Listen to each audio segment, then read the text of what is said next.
Good afternoon. Welcome to Current Affairs. So let's again start with the question first. And this month we are going to celebrate International Women's Day. So from our side, there is onlineias.com. Advanced wishes to all the women in India and all the women across the world. So regarding that, we have two questions. I'll show you those questions. And this you may be aware of the answer for one question. But apart from this, every year, the United Nations will also give a theme with respect to the International Women's Day. So what is the theme for the year 2017? That may be a possible question in any forthcoming examination. So that I'll show it to you. Kindly have a look at this. So before going to that, one question on your screen, have a look at this. Which of the following day is celebrated as International Women's Day? March 1st, March 5th, March 8th, or March 22nd? And the answer is March 8th, right? So you may be aware of this. So, in fact, on this particular day, the President of India, the Prime Minister of India, so right, so they will also extend their, these wishes to all the women across the nation, right? And kindly remember, so the name itself is indicating it is the International Women's Day. And in some of the countries, I'll show you the information now. In some of the countries, this particular day is declared as the official holiday, whereas in India this is not official holiday. So but this is celebrated with lots of enthusiasm, and obviously so this is the day which is stressing for the gender equality, and which is missing in most of the countries in the world. Clear? And India is also one of the countries so which is always hoping for the gender equality, and India is fighting for that, right? Now, so let me open the document once again. First point, as already you know, is a March 8th that is celebrated as International Women's Day. Fine. Next, option C. Okay. Next, I'm going further. Have a look at this. United Nations theme for the year 2017. I'm talking about UN theme for the year 2017 on the eve of International Women's Day is Women in the Changing World of Work. Planet 50-50 by 2030. So, right, what do you mean by this? A planet 50-50 by 2030, right? What do you mean by this? Meaning is simple. So, we are talking about the Earth, and there should be equal rights between the men and women, at least by the year 2030, and there should be, this complete establishment of the gender equality. In majority of the countries, there is gender inequality, but this theme is stressing for gender equality by 2030. Kindly look at this. This is the theme for 2017. In the next line, of course, it may not be a question in any forthcoming examination, but for your information, I gave the theme of the year 2016. This is again planet 50-50 by 2030. Step it up for gender equality. So this was the theme for the year 2016. And on your screen in the first line, you can see the theme for the year 2017. Am I clear? So please remember this may be a possible question. Next, I'm going further. Look at this. In which of the following countries, International Women's Day is an official holiday? In India, it is not official holiday, but there are many countries in the world. There are many countries in the world that declare official holiday on this particular day, that is March 8th. On your screen, again, ABC, you can see Russia, Nepal, Afghanistan, D, all the above. Answer is all the above. Right? Kindly see here. These are not just 3 countries in the world, but there are many countries in the world that declare this particular day as official holiday. And okay, so this is the answer. Now, and also remember this. the first international, this first Women's Day was celebrated in a country called United States of America. So please remember this. So it happened long back. Now, so once again, let me open the document. I'll show you the next information on the screen. Look at this. So this is something about, we are talking about the IMR. So this is the infant mortality rate. Kindly remember, when I'm talking about the infants in this particular context, I'm talking about a child so who is less than 1 year, who is less than 1 year, right? And I'm talking about the children who are taking birth. I'm talking about the live births, right? But unfortunately, what happens, because of the various reasons, out of these people, you know, who are taking birth, and some people, they are dying before they attain the age of 1 year. And the children who are dying before attaining 1 year of age, right? And they are considered to be, that is called the infant mortality rate. And kindly remember, infant mortality rate is always calculated like this: the number of infants dying per 1000 live births.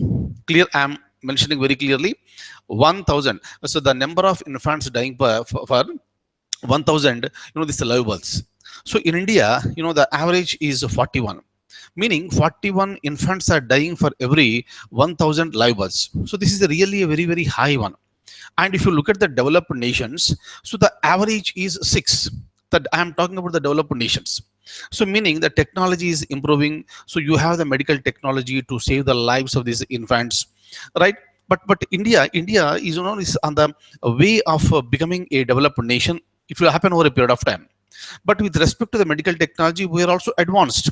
But still, this particular figure is showing that India is still backward with respect to the, you know, providing the services with respect to medical technology. Am I clear? All right. So developed countries, I'm talking about the average 6. But whereas in India, so this is 41, IMR is 41, infant mortality rate. Am I clear? Right? So, but this is the national average. But if you look at states, for the first time, a state has achieved less than 2 digits, and that state is Kerala. Right? Kerala has achieved, you know, this 6. So from 12, it has been reduced to 6, meaning so it has considerably reduced the deaths of these infants. So that is a very, very big achievement, in fact. So this is really wonderful, and Kerala has to be appreciated, and the remaining states, so we expect them to follow in the same lines. Am I clear? So that is one thing. Sometimes what will happen, some children will die, reasons are many. Some children will die before 28 days, before 28 days, and that is called neonatal mortality. If it is before 1 year, that is called infant mortality rate, and before 28 days, it is called the neonatal mortality. Am I clear? So meaning is simple. India is surging beyond, and when it comes to the number of deaths of the infants, this is really painful, and India should strive to, you know, reduce this 41, reduce this national average of 41 to, you know, this single digit number. So hopefully India will achieve the same at the earliest, right? Regarding that, I have the information.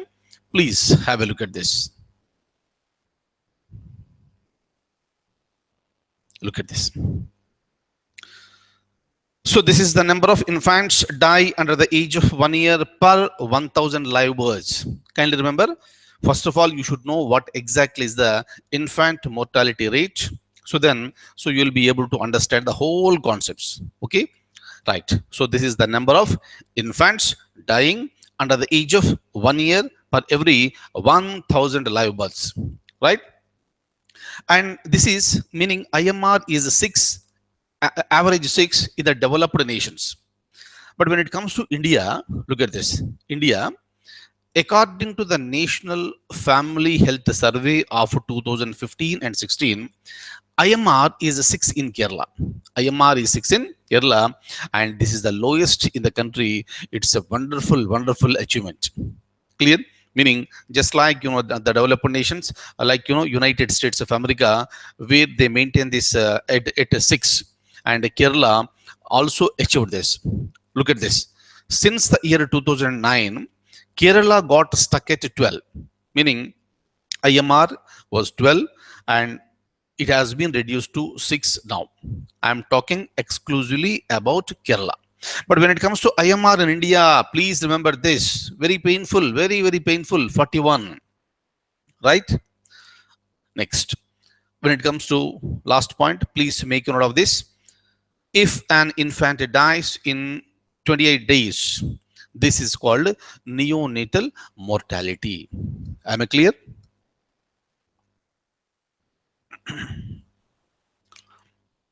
Next, I'm going further. So what is this? I would like to share some information.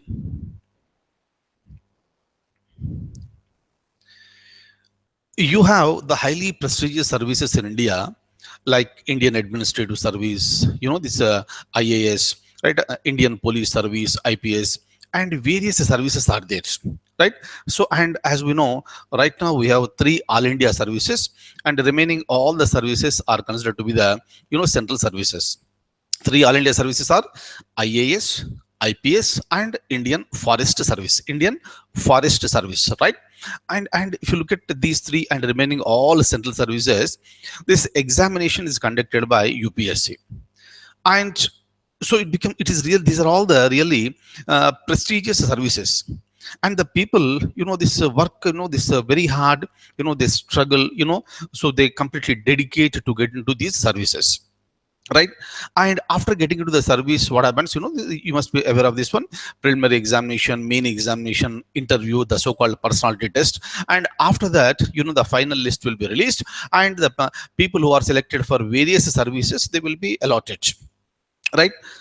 And after that, what happens once the selection is over? So every person who got selected for any service, they will be provided with the training. Say, for example, initially the training is provided at Mussoorie, and later the people who belong to various other services, they will go to, the respective training centers. But otherwise, in Mussoorie, so you have the, this Lal Bahadur Shastri National Academy of Administration. So that is the place where, the IAS candidates, so who are selected, they will be given the training. Similarly, the people who got selected for IPS, they will come to Hyderabad, where they will be going under training. So, in an institution called Sardar Vallabhbhai Patel National Police Academy. Similarly, the people who got selected for railways, so they will go to the Railway Staff College in Baroda, Income Tax Nagpur. So, like this, the people will be going, and they will get trained over there, and after that they will be placed in various positions under the government with respect to their departments. But what happens is that it is not just getting into IAS, IPS, or some other service. So during the time of training also, right, during the time of training, various exams are conducted to them, and the candidates who got selected, who are under training, they are expected to clear those exams. Am I clear? So meaning, getting selected to IAS is not the end of the day. Getting selected to IPS is not the end of the day. So you will be given vigorous training, and the people must go for certain exams within the respective academies. And every person who is there in the training must clear that. Must clear that. If anybody, of course, so there is no guarantee that everybody will clear. So that all depends. Reason may be anything. That is the reason why. So those people will be given a chance for re-examination and a special re-examination. After that, what will happen if they are not able to clear? They will be sent to the respective state. They are posted and they'll be working. But because they have not cleared, they are asked to come back to the academy and give the examination. And sometimes what will happen, some people don't clear this exam and they don't respond also. During that time, what should be done? So as a disciplinary measure, so because this is considered to be a disqualification, and such type of people will be removed from the service. They will be removed from the service. Right? The same thing happened last year, that in the year 2016, two IPS officers were removed, and one person belongs to 2010 batch, and other person belongs to 2011 batch. Clear? And they have been removed, and later again they requested the Home Ministry for giving them one more chance, and chance has been provided by the Home Ministry, right? And meaning I'm talking about these IPS people, two people. So even after the re-examination and a special re-examination, so right, so they were not successful, they were not qualified, right? And they were removed, and the request was made, and Home Ministry has given the permission, and they have been reinstated now. And hopefully this time they clear the examination and they continue in the service. Am I clear? And kindly remember, whenever this type of news is there in the picture, anything may be a question. And especially people, who are writing the civil service examination with public administration optional, you have to be very, very clear with these type of points. Am I clear? That is number one. Number two, since this is very much there in the news, a particular question may be asked in the examination. What is that we are talking about? We are talking about IPS. Is that okay? So meaning the removal of these two IPS probationers, since they are there in the news, one possible question is that, clear, one possible question is that, where NPA, National Police Academy, kindly remember the full name is SVP, Sardar Vallabhbhai Patel National Police Academy, where is it located? Answer is Hyderabad. Am I clear? This is located in Hyderabad. And kindly remember, all the people who belong to IAS, and their cadre control ministry is the Home Ministry. Home Ministry controls IPS cadre. And all the people who got selected to IAS, Indian Administrative Service, the cadre control ministry is the Ministry of Personnel. Am I clear? Yesterday also I was telling you. So this is the ministry that is headed by Prime Minister. Am I clear? Now I'll show you the names of those two candidates who were removed, and again, so who got reinstated. So when you remove them, whom do you intimate? One person of Jharkhand cadre, and other person, this West Bengal cadre. How do you remove them? Meaning you have to ask them not to come to the duties. That is the reason why last year the Union Home Ministry has sent the information to the chief secretaries of the respective states. Clear? Who is the chief secretary again? Chief secretary is the senior most IAS officer at the state level, working in very close coordination with the chief minister. Meaning, with respect to administration, the head is, the boss is, the chief secretary. And the Home Ministry, Home Department has given the information to the chief secretaries, and they were removed from the services.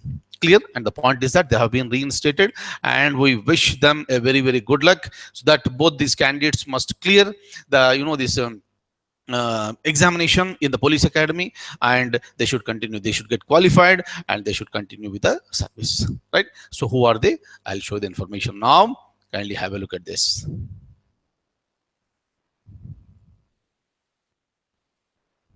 Look at this, right? So two IPS probationers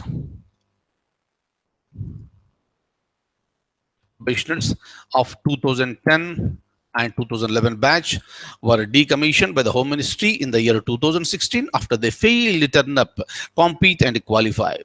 So one is Kushum Punia of Jharkhand cadre 2010 batch, and Kumar Gautam West Bengal cadre 2011 batch. Clear? Now, look at this. With respect to this Ministry of Personnel, I'll just make it clear.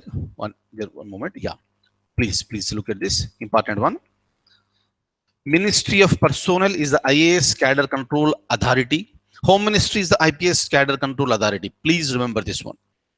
All IPS officers are required to undergo training at National Police Academy, that is in Hyderabad, and only after clearing their modules, they are confirmed as IPS. According to the Home Ministry officials, Punia was also given maximum opportunities, but she failed to clear it despite given 3 chances, including re-examination and special re-examination. Clear? So this is a very, very this is a rare exemption that has been given to these two candidates, right? So hopefully they clear this now. Look at this. Moment. Another very, very important point. Please have a look at this.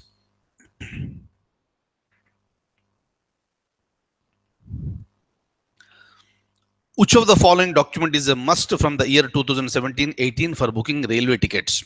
You can have a look at this on the screen. This is the Aadhaar card, right? And this is a possible question. And kindly remember, so we can book the tickets online. You know, this I'm talking about the railway tickets. And so many missions like, you know, POS, points of sales, have been, you know, established. And the government is planning to go for, you know, this cashless economy.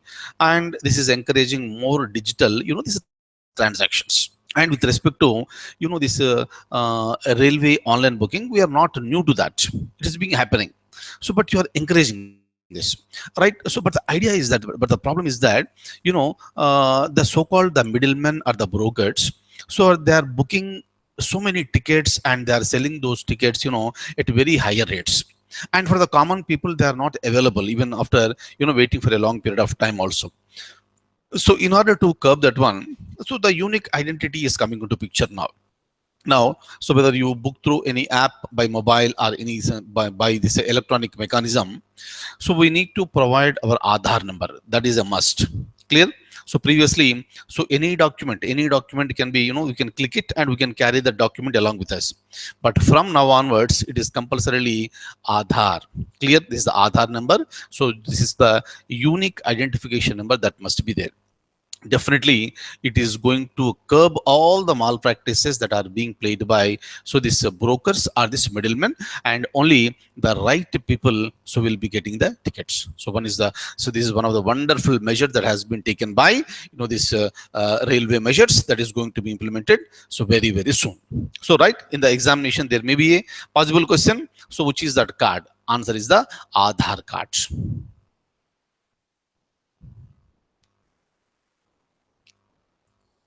Look at this.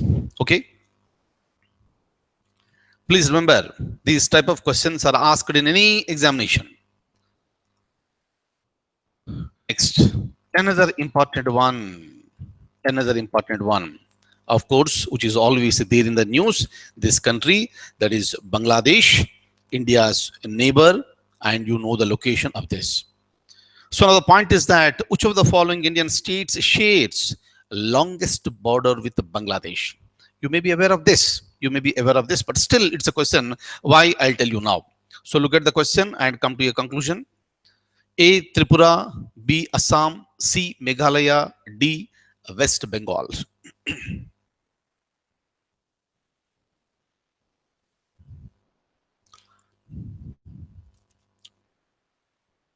D is the West Bengal. Now, so what is the answer for this question? Obviously answer is West Bengal. So if you look at, you know, all our neighbors, maybe Pakistan, maybe China, Nepal, Bhutan, or Afghanistan, small border, maybe Myanmar, you know, and Bangladesh.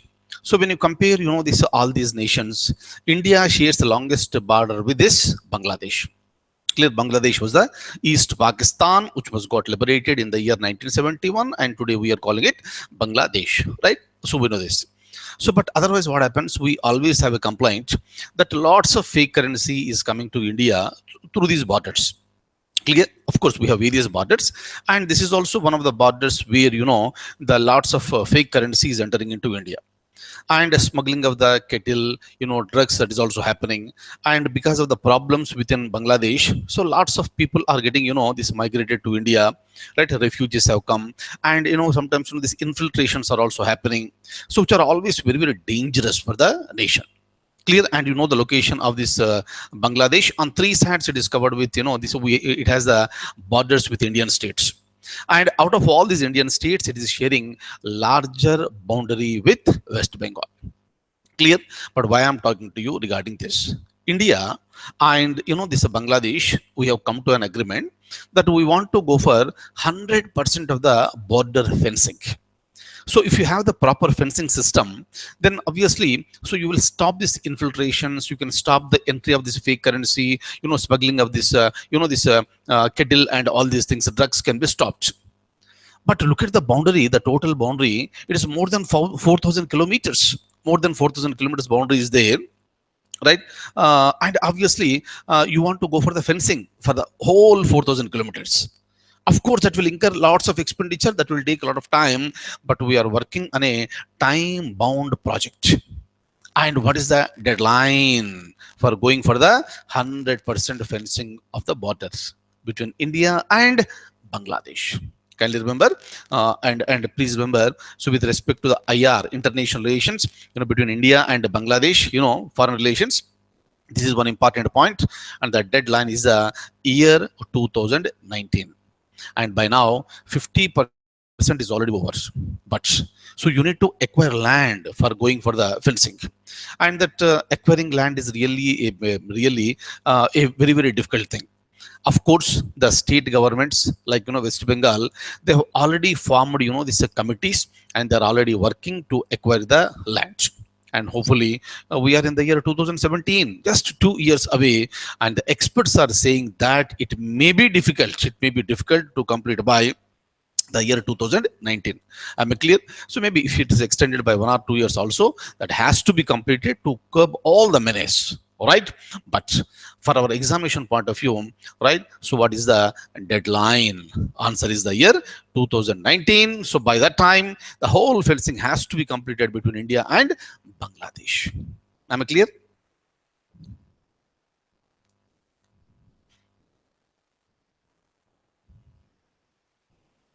Look at this. Right. So this is the question. I told you the answer. Answer is D, that is West Bengal. Look at this. West Bengal has got 2,216.7 kilometers. Tripura 856 kilometers. Meghalaya 443 kilometers. Mizoram 318 kilometers. Assam 263 kilometers. But if you look at the total border that India shares with the Bangladesh is the 4,096 kilometers. Clear?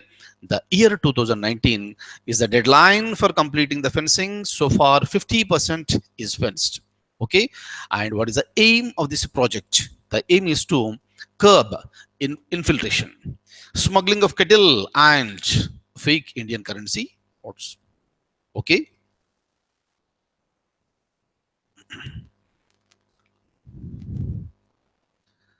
Look at this. Another important one. So that is there in the news. This is called Swati.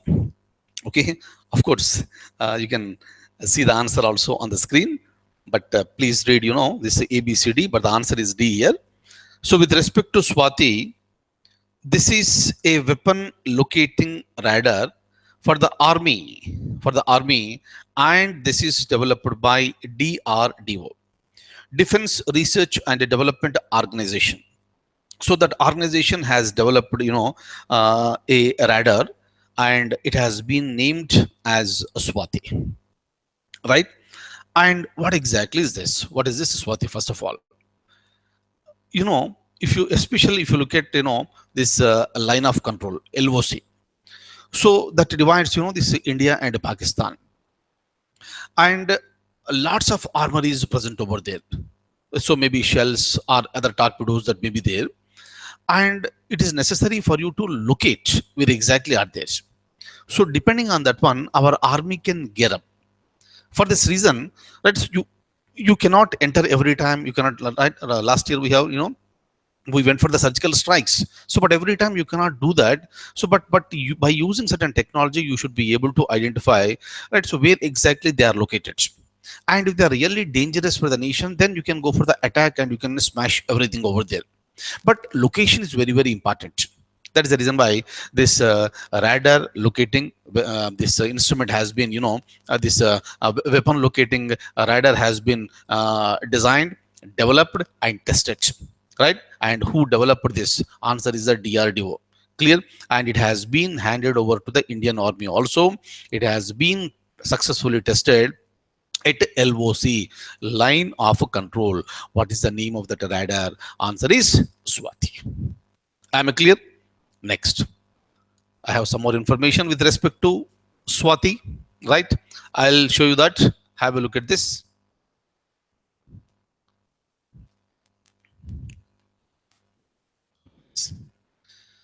Swati has been tested on LOC line of control. It provides quick, automatic, and accurate location of all enemy weapons like mortars, shells, and rockets firings within its effective zone of coverage. It can also direct artillery response based on the incoming enemy fires. Clear? So this is with respect to, this is Swati, and please have a look at this. A weapon locating radar for the army developed by DRDO. And the Defense Minister of India, Mr. Manohar Parikar, has expressed his great satisfaction with respect to this, this radar.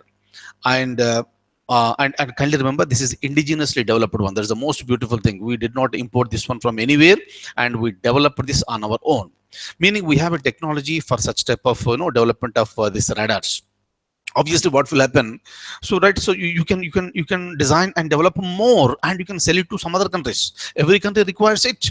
That is the reason why you may sell it to some other countries also. But the defense minister said that, so it will be too early, for going for this selling to some other nations. First let our indigenous requirements be fulfilled, then we develop more and we'll be selling it to other nations.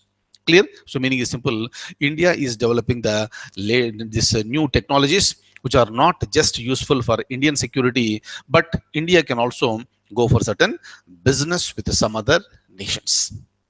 Is that clear? So that's all for today. I'll stop at this stage and I'll see you tomorrow with more current affairs, and I wish you all the very, very best. Take very good care of yourself. Thank you so much.